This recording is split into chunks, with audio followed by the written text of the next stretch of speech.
안녕하십니까. 혼란한 정치 시사 이슈를 술술 풀어보는 송은권의 혼술 2월 29일 목요일 오후에 인사드립니다. 지금 더불어민주당 이재명 발 공천 학살이 일어나고 있죠. 속속 그 비명계를 중심으로 공천에서 배제가 되고 친명이 진입을 하는 친명행제, 비명행사, 자, 그런 상황이 지금 이어지고 있는데, 오늘만 해도 그 홍영표, 친문의 자장이라고 불리고 있죠. 홍영표 컷오프 됐고, 또 기동민도 컷오프 됐습니다. 자, 그 상황에서 새로운 친명계가 속속 진입을 하는데, 한 가지 이상한 점이 하나 있습니다. 뭐냐면, 이재명은 계양을인데, 이 계양을 이 지역은 지금 이재명이 출마를 선언을 하고 가서 뭐 시장도 돌고 물론 본인의 지역구죠.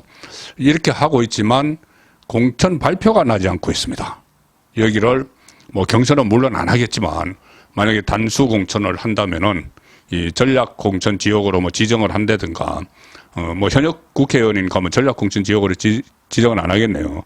그러면 단수 공천해서 빨리 확정을 해줘야지 이 짬짬이 가서 선거운동도 하고 뭐 할 텐데 지금 아직 후보가 아닙니다. 정식 후보가 아닙니다. 이재명은.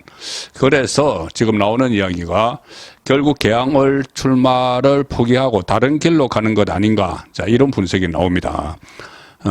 일단 출마를 선언했지만 공식적으로 공천장을 받지 않은 상태. 인천의 계양을 이재명 지역입니다.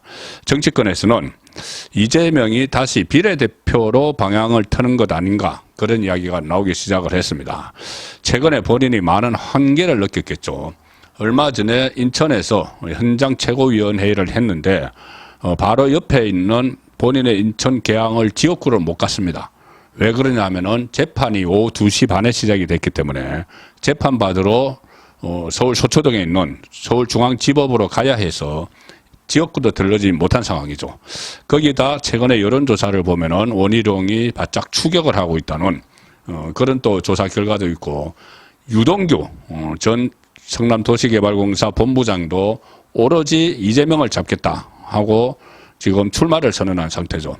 자칫하면은 그 선거에 나가서 유동규가 다른 것은 하나도 하지 않고 이재명 뒤만 졸졸 쫓아다니면서 대장동, 몸통을 외칠 수가 있습니다.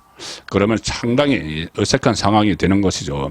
그래서 이재명은 가급적 계양을 출마를 접고 여러 가지 뭐 상황도 좋지 않고 이 재판도 받으러 가야 되고 그리고 거기 있으면 뭐 지원 요새도 못 가고 이런 상황 때문에 접고 접긴 접대 뺏지는 달아야죠. 그래야지 방탄이 됩니다. 불체포 특권 또 누릴 수가 있는데 다음 이 4월 10일 이후에도 물론 뭐 임기는 5월 29일 시작되지만은 어쨌든 그 상황에서 이재명은 배지는 달아야 되겠으니 비례대표로 가는 방안이 검토가 되고 있는데 자 비례대표로 갈 수 있는 방법은 지금 준연동형을 했기 때문에 위성정당에 가야죠. 위성정당의 가서 앞순위 뭐 여성이 1번 하면 2번 정도 앞순위를 하고 그 다음에 이 뭐 진보당 같은 이 좌파 극좌파들도 또 들어와 있죠. 거기 섞여서 비례대표를 하는 방법인데 자 그러자면은 민주당을 탈당을 해야 되죠. 탈당을 해야 되면 당 대표를 내려놓고 해야 됩니다. 자 제가 이 시나리오를 하나 말씀을 드린 바가 있죠. 이재명의 프로젝트. 그래서 이재명이 이 공천권을 완전히 다 행사하고 나서 공천을 다 하고 그러니까 친명 일색으로 공천을 다 줘놓고 그 다음에 대표직을 내려놓는다. 내려놓아서 선거 지휘를 다른 사람에게 맡긴다. 그러면은 선거에 이번에 질 게 뻔하고 질 가능성이 높기 때문에 대표직을 내려놓으면은 선거 패배 책임론에서 자유로울 수가 있다. 대신 올려놓는 사람이 선거 패배 책임을 지게 된다. 그리고 본인은 배지를 달아야 되니 계양에서 올인할 것이다. 이까지 말씀을 드렸는데 지금 상황이 계양에서 올인하는 게 아니고 그 계양에서 올인해서 배지를 달고 다시 복귀를 할 것이다. 8일 전당대회를 앞두고 다시 복귀를 해서 당권을 잡으려고 할 것이다. 자, 뭐 본인이 출마를 하던 대리인을 내세우던. 자, 그렇게 말씀을 드렸는데 여기서 차질이 생기는 부분이 계양을에 출마를 했을 때입니다. 출마를 했을 때 당선이 안 될 가능성이 있죠. 상당히 높아지고 있죠. 지금 여러 상황에. 그리고 유동규로부터 계속 이 추적을 당하는 그런 상황이 올 수가 있기 때문에 이 과정에서 배지를 다는 방법을 우회를 하는 겁니다. 우회를 하는데 뭐냐? 비례대표 위성정당에 가는 거죠. 자, 그래서 본인은 이 선거운동, 민주당, 더불어민주당의 선거운동은 새로 뭐 다른 사람에게 맡기고 이해찬이 됐든 아니면은 그 대리인으로 이 정청래를 내세우든 아니면 제가 한번 말씀드린 대로 이준석 그 김종인과 합당해서 김종인에게 맡기든 어쨌든 본인은 그 민주당에서는 공천은 다 해놓고 친명으로 공천은 다 해놓고 빠져나온다는 거죠. 그래서 비례대표로 가서 선거운동을 하고 정당 투표 선거운동을 하고 거기서 배지를 다시 달고 비례대표를 다시 달고 끝나고 나면 합당하겠죠. 민주당과 합당을 하고 그 상황에서 배지도 달고 합당을 하고 나서 8월달 전당대회에 나가던 대리인을 내세우던 당권을 다시 잡고 대권으로 간다.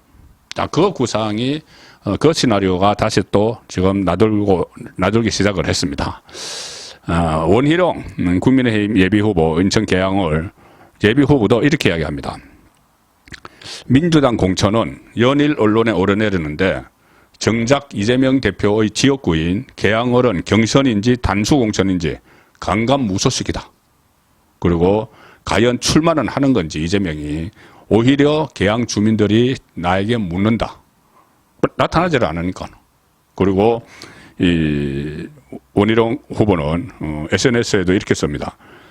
출마도 불출마도 자유지만 선거 40여일 전까지도 출마를 저울질하는 것처럼 보이는 것은 계양 주민에 대한 예의가 아니다.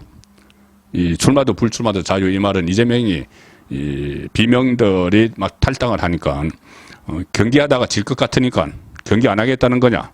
입당도 탈당도 자유다. 이것을 애들로 저격을 한 셈이죠. 자, 그래서 이재명의 프로젝터는 결국은 정리를 다시 해드리면 이렇게 됩니다. 이 프로젝터를 다시 세운 이유가 실제 유동규가 가세를 하고 본인이 이 법원에 왔다 갔다 하다 보니까 정말 시간도 없어서 할 수도 없고 그리고 선거에서 질 게 뻔한데 지고 나면 책임론에 휘말리니까 이 책임을 다른 사람에게 선거 지휘권을 맡겨서 떠넘긴다.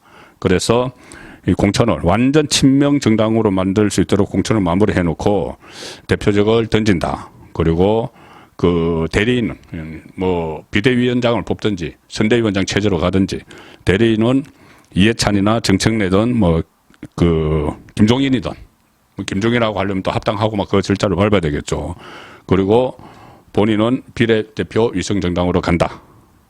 계양은 포기를 한다. 그리고 비례대표를 그 배지를 다시 달아서 민주당과 합당을 한다. 그리고 8월 전당대회에 통해서 다시 당권을 잡는다. 그리고 대권 가도를 밟는다.